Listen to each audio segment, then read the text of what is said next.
Let's talk about a powerful, invisible force that shapes pretty much everything about our lives at work. It's called the psychological contract. It's all those unwritten rules and hidden expectations that really define our relationship with our jobs. And you know what? A lot of the time, it matters way more than the piece of paper we signed on day one. I want you to think about this for a second.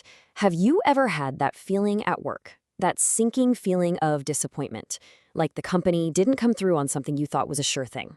Maybe it was a promotion you were counting on, or just a basic level of support. Well, that feeling, that's exactly what we're getting into today. So here's our game plan. First, we're going to break down what this unwritten contract even is. Then we'll look at how these expectations actually get built. We'll dive into 4 different types you might see, explore what happens when those unwritten promises are broken, and it gets messy. And finally, we'll wrap up with how we can actually manage this whole thing to build real trust. All right, let's get into it. Every job starts with a formal, written agreement, right? You sign on the dotted line. But here's the thing. That's just the tip of the iceberg. The real stuff, the day-to-day reality of your job, that all happens way beyond the fine print. Think of it like this. You've got 2 contracts running at the same time. On one hand, there's the written one. It's official, legally binding, and covers the black and white stuff, like your salary and your main duties. But then there's the psychological contract. This one lives in our heads. It's not legally enforceable at all. It's built entirely on our beliefs and expectations about things like trust, support, and fairness. Okay, so what is it, officially? It's basically this unwritten, unspoken agreement between you and your employer about what you owe each other. It's a two-way street of unspoken promises, you know? We expect things like fair treatment and a chance to grow, and in return, our employer expects us to bring our loyalty and best effort, often way beyond what's in the job description. Now, you might be thinking, if it's not written down, does it even matter? Oh, it absolutely does. This invisible force is a huge deal. It directly shapes our motivation, drives how well we perform, and is pretty much the deciding factor in our job satisfaction. A healthy contract makes you want to stay, but a broken one, that's what makes people start looking for the exit.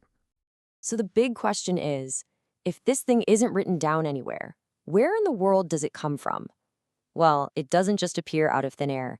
It's built, brick by brick, over time, through every single experience we have with a company, and it starts before we even get the job. This whole journey begins with the job ad. You see language like dynamic culture or fast-track growth, and that plants the first seed. Then the interview adds another layer based on the conversations you have. Your first few weeks, the onboarding, either builds on those promises or starts to poke holes in them. And it never stops. Your chats with your boss, watching how others get treated, even your own past jobs, it all gets woven together to create this complex idea of what the deal really is. Now it turns out not all of these unwritten deals are created equal.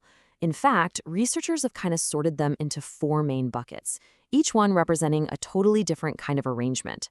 Let's break them down. First up, you've got the transactional contract. This is super straightforward. You do a specific task, you get paid. Think gig work or short-term projects. There's not much of an emotional bond. Next is the relational one. This is more of an old-school idea, a long-term pact where you give loyalty and you get job security in return. Then we have the balance contract. This is what a lot of companies aim for now. It's about mutual investment. You perform well and the company invests in your development. And finally, there's the transitional contract. This one's messy. It shows up during big changes, like a merger, when nobody's really sure what the rules are anymore. Yeah, this quote just nails that transactional mindset, doesn't it? I give you my work, you give me money, that's it.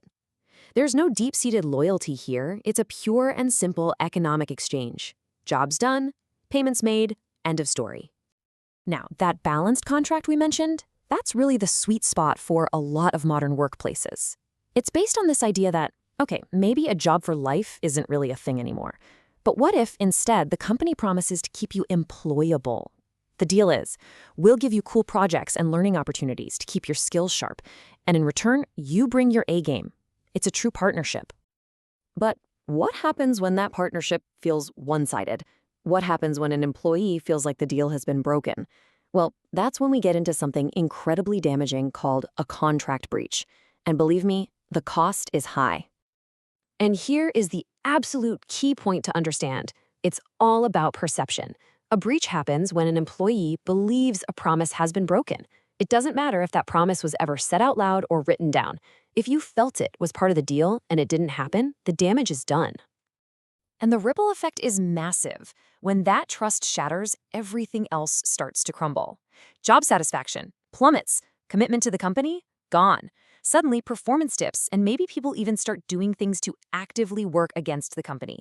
And honestly, it's one of the single biggest reasons people decide it's time to move on. Okay, so this all sounds pretty dire, right? But it's not hopeless. So how do organizations stop this from happening? The answer is you have to actively manage this invisible handshake. It all comes down to proactively building and protecting trust. And it's not rocket science either. It really just boils down to a few core things. First, be realistic with your promises from the very beginning. Second, communicate clearly and openly about what's expected from both sides. Third, and this is a huge one, you have to walk the talk. Your actions have to match your words. Fourth, when things change, just be honest about it. And finally, at the end of the day, just treat people fairly. Look, if you take one thing away today, let it be this. The psychological contract isn't something that just happens to a company. It's a living thing. It's being built or torn down with every single interaction. Managing those unwritten expectations is really just another way of saying managing trust. And trust is the ultimate currency in any workplace. So I'll leave you with this question to think about for yourself. What are the unwritten rules that matter most to you in your job?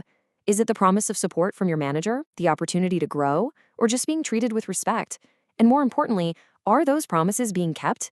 Your answer tells you everything you need to know about the health of your own psychological contract. Thanks for digging into this with us.